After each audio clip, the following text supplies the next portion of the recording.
Hey guys, Mike here. So, like we talked about yesterday, got a nice bounce today with everything coming into an area where you need to see bouncing, everybody losing their mind on all the social media sites thinking everything's burning down. You get bounces like this, and that's what we got so far today. We'll go into all those charts, review some of the levels we talked about that got hit, where the market might go from here, what to look out for. Also talk about some stocks that definitely watch out for that are performing, even if the market was going down, they were going up. So to keep an eye on those, put them on your list. You always want to watch the stocks that are performing well, even if the market is not, okay? And then we'll get to some of the big dogs like Tesla, Nvidia, AMD, Meta, Netflix. But I will start off with these two charts. One, definitely pay close attention to it because if these sectors ever turn, you will definitely be getting some major pullbacks. But it's hard for the S&P to have any kind of real pullback without these selling off, okay? And they're changing much faster than they used to be honest with you. But I will start with this one. It's probably one of the dumbest charts I've ever seen. I mean, it's okay. And we'll talk about why it's important and why it's just stupid because, you know, people try to do it with fear mongering. They go, oh my God, look at this right here. But you know me, I want you to look at this. We don't do fear mongering. So this is the S&P 500 and then total job openings. And then that's the launch of ChatGPT, like AI really. And you can see the S&P 500 going crazy. Job openings are plummeting. But if you look back in history, what were job openings normally doing? They were just steadily climbing, just like the S&P was. That's normal. Look back here, same thing, okay? What happened here? I remember something in history happening here. We opened up the United States again, and everybody was unemployed. So all these jobs became available. So, of course, people started going back to work. Job openings started plummeting. But when you look, where's it at? We're back to the 2018-19 levels. And so it is at a critical level as far as I'm concerned, yes, where it needs to start stabilizing and going back up, because if it doesn't, it also confirms what? The economy is slowing. It's not good for the economy to have people when they don't have jobs. And two, it also confirms, you're seeing all these announcements and layoffs, that AI is taking jobs and it's taking good paying jobs, okay? So we will pay close attention to this. It is important. But again, people are like, oh my God, look at how much they fell off. Yeah, they fell off because we opened up the world again. People started working. Now, looking at the S&P 500 component by weight, you can see top 10 largest companies, 42%. Top 5 largest companies, 30%. The IT sector, 36%. And look at semiconductors, 15%. Just 3 years ago, they were at 7%. Okay, so it has doubled in the weighted index, and this is what's causing the market just to stay up and stay up and stay up. And so if these areas turn, oh boy, okay, that's when you're going to get some real pullbacks, okay? So pay close attention to those. Now, we talked about the levels of 675 and 670 because all the premiums setting at those levels. And you can see right here, that's exactly what happened. We broke 675. Again, the indexes stop about 8 o'clock, but you look at ES, we had more capitulation down at nighttime, people losing their mind, oh my God. And of course, we end up getting a bounce and having a major recovery overnight, but it dropped another 0.34%, which would have put us in that shaded area, which is what we talked about yesterday on the SPY, which is where those 4-hour fair value gaps are. And so no surprise there. But when you look at it on regular hours, you're kind of sitting there going, oh, well, look, all we did was actually test the previous all-time high, which we had talked about would be a good thing. So that's all you're seeing. But there's been much more liquidity down beneath swept out during the after hours and stuff. And you can see the recovery was amazing on ES. I mean, like almost 9 o'clock last night, we started recovering. It was over 1% before the market opened up. You can see what it was there. The Qs were even more. But again, you can see right there on Tuesday, it started recovering and then just boom, that's during the open. It's over 1% on the SPY, about 1.5 on the Qs before it even opened. So, you know, looking at SPX is even cleaner. Looks like it tested the previous all-time high. Looks like it rejected off this trend line multiple times now. So that's pretty nice and clean. And this morning, when it bounced right there, it was actually flirting going into negative gamma. And it came down, I think, to the penny and bounced from there. Okay, you start going in negative gamma, VIX starts spiking even more, which it already was. And then you get these crazy swings up and down at that point in time, but it can start flushing us down even more and have forced selling when that happens, okay? And you don't want that if you're a bull. And one thing real quick, please put your questions for Saturday's video. If you want me to chart any stocks for you, put them in the bottom. I enjoy presenting that to the community anyway and you guys, and you know, bringing up stocks maybe I've never heard of or ones that are doing well. A couple of those we'll actually talk about today to keep an eye on, so just let me know. Now back to the S&P, you can see clearly we came down into a discount last night, into a support area, got the bounce. You can see right there, bounced the golden pocket, came back up, rejected the next fib to the higher side of things. So the real question is, are we going to be able to get through 6823 right there? I believe that's what that is. And then head higher, or is the previous all-time high going to break? And so that's what we're looking at. We don't have any major earnings till NVIDIA coming up, so we could just consolidate sideways. But if you break the white lines, we're going to start heading up to 0.5 fib, golden pocket area. You can see on the Qs, held support at this trend line, rejected at this trend line. So we're kind of in the middle right now on this one as well. When you look at this, what's happening? Gap fills, right?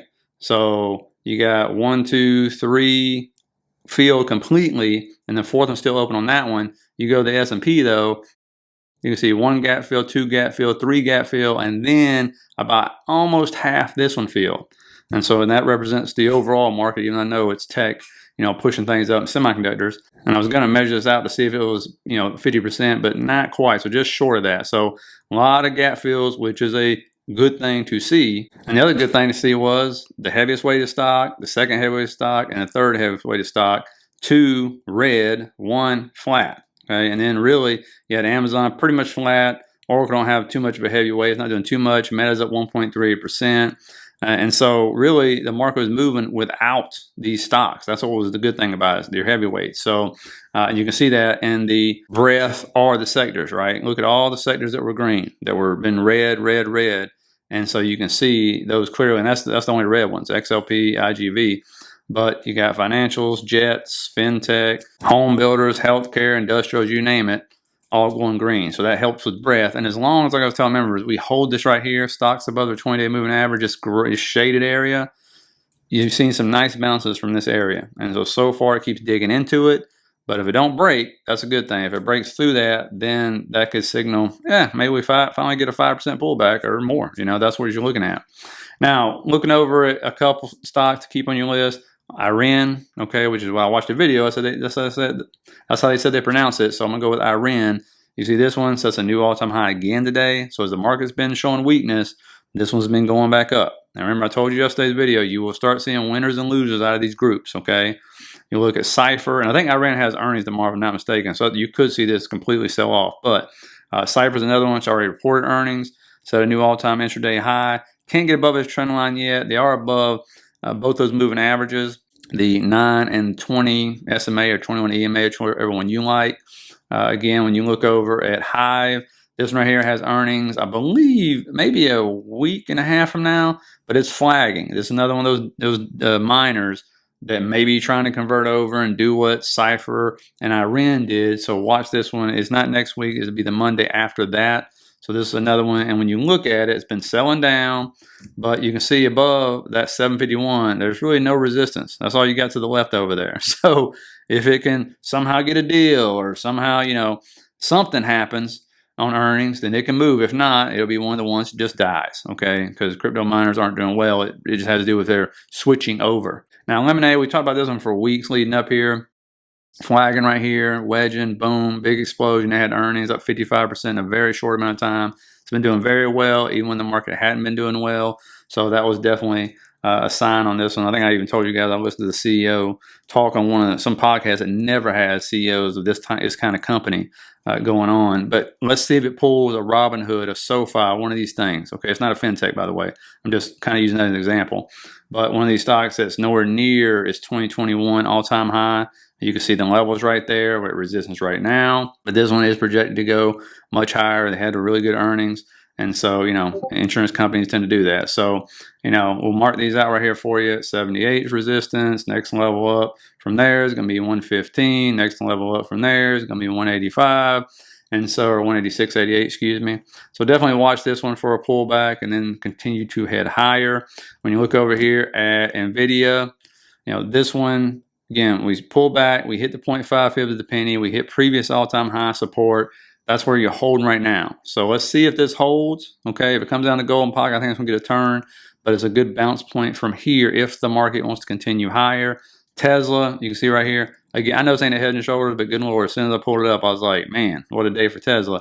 But you can clearly look over and say, yep, that will be a left shoulder a head, and a right shoulder right there. So I was like, But again, and there's a neckline, but I'm not expecting that. And this all has to do with the vote tomorrow. They're going to vote on the $1 trillion pay package. And a lot of you guys said you'll vote for it and stuff. Again, it came down to the discount. We missed and did not fill this gap right here. We don't have to. The only thing we don't know about it is it going to be a sell the news event or a positive event if it gets approved? You would think if it gets approved and it's not a sell the news event, we're going to 479 right there pretty quickly.